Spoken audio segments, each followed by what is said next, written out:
नमस्ते और आपका अपने YouTube चैनल हिंदुस्तान स्पेशल में बहुत स्वागत। आज की पाकिस्तानी मीडिया की वीडियो में एंकर रिजवान राजी और उसके पैनल ने इंडियंस की बहुत तारीफ की गई है।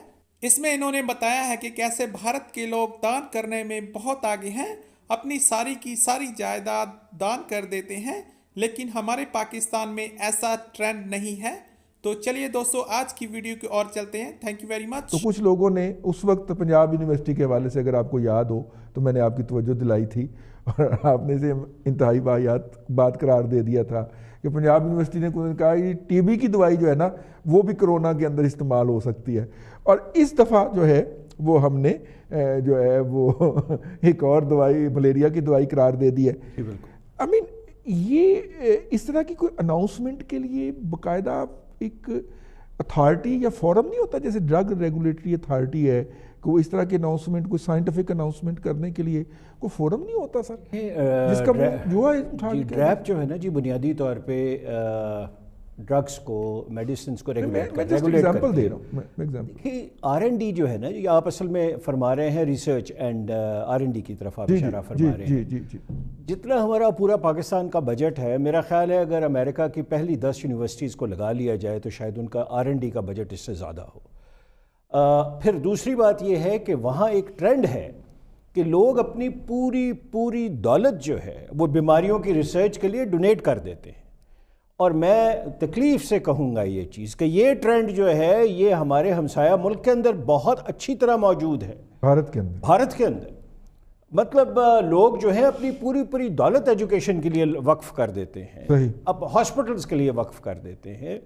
लेकिन बदकिस्मती ये है कि अगर हमारे पास सरमाया बैंकों में पड़ा हुआ है, हुकूमती सरमाया हो या हमारा सरमायादार का पैसा हो, सेठ का पैसा हो, किसी में इतना ज़र्फ नहीं है कि कहे कि नहीं यार मैं अपनी जायदाद का 50% जो है वो रिसर्च के लिए करता हूँ, वक्फ करता हूँ। रिसर्च करे पाकिस्तानी साइंटिस्ट, बल्कि ऐलान कर दे कि मैं जो भी साइंटिस्ट इसका इलाज करेगा मैं उसको सारी सहूलत दूंगा, हर तरह की उसे साइंसी इक्विपमेंट दूंगा और मैं उसको हर महीने 1 करोड़ रुपया तनख्वाह दूंगा।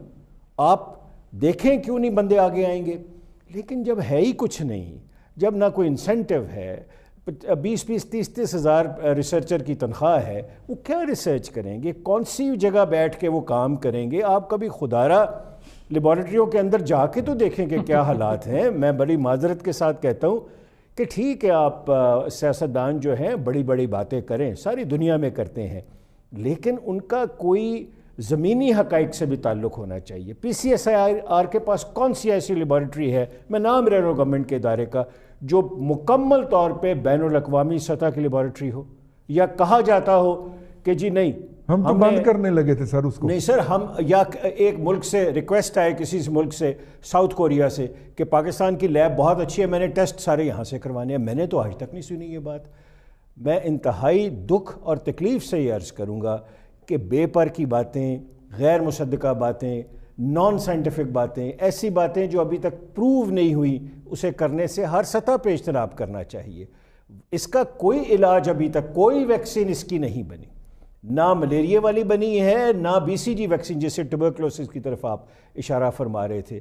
तो खुदारा संजीदगी का इसके अंदर मुजाहरा करें। जब आएगी तो मुझे पता है कि जिन लोगों को हम कहते हैं जो यहूद व हनूद हैं और साजिश है उनकी, वो इस वक्त काम कर रहे हैं, वही रिसर्च कर रहे हैं। जब अल्लाह ताला उनको उन पे मेहरबानी फरमाएंगे तो ठीक है, वो ट्रीटमेंट निकाल लेंगे और हमारे तक भी पहुंच जाएगा। तो मेरी तो गुजारिशात यही। ये जो अभी जो भट्टी साहब ने भी बात की है, और आपने देखा कल वो 1 करोड़ 20 लाख लोग जिन्होंने अप्लाई किया हुआ है एहसास प्रोग्राम में, और उनको इकट्ठा किया गया मुख्तलिफ जगहों के ऊपर ना। मेरे मुख्तलिफ जो दोस्त हमारे MP MNA हजरात जो हैं हमारे आते रहते हैं प्रोग्रामों में, उनकी तरफ से आया भी कि आज हमारे इलाके में इतने हज़ार लोगों को ना ये पैसे तकसीम किए जाएंगे। तो मैंने उन हर एक से यही सवाल किया कि भाई ये तो एहसास के तहत रजिस्टर्ड लोग हैं और इनके तो अकाउंट्स भी हैं और इनको तो पहले भी पैसे जाते हैं इनके अकाउंट्स के अंदर, इस दफ़ा ये क्यों होने लगा है?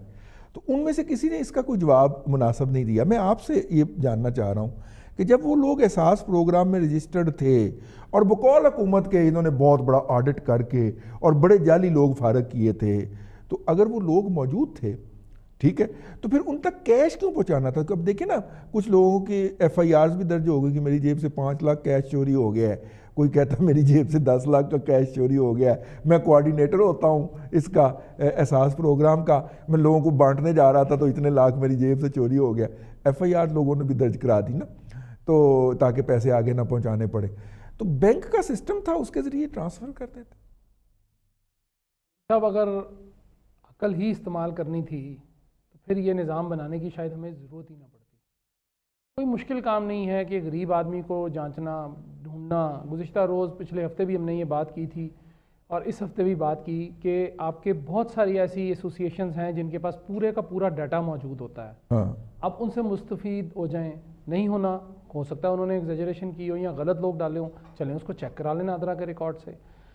کوئی ضرورت نہیں تھی اگر احساس پروگرام کے تحت یہ لوگ سارے رجسٹرڈ ہو گئے تھے یا کچھ رہ گئے تھے، کم از کم اس طرح نہیں ہونا چاہیے تھا جو کچھ ملتان میں ہوا کہ وہاں پہ وہ خاتون ہی بگدڑ کے اندر آ گئی، کہیں بیچاری اس کی پتہ نہیں 12,000 اس کے فیملی کو ملے نہیں ملے کوئی پتہ نہیں، تو جان سے گزر گئی بیچاری ہاتھ دھو بیٹھی، 12,000 کی خاطر وہ جان سے چلی گئی۔ اور دوسرا یہ ہے کہ آپ ایک طرف یہ کہتے ہیں کہ جی 6 فٹ فاصلہ رکھیں، 1 میٹر کے فاصلے سے نزدیک مت جائیں، یہ بیماری پھیلے گی، دوسرا آپ لوگوں کو جمع کر رہے ہیں، 12,000 کا لالچ دے رہے ہیں۔ آپ کا جب اکاؤنٹ مینٹینڈ ہے، آپ کا احساس پروگرام ہے اس کے اندر مینٹینڈ ہے، ڈاکٹر ثانیہ صاحبہ نے بہت اچھا کام کیا ہے، ان کے کام کے اوپر کسی کی کوئی اعتراض نہیں ہے،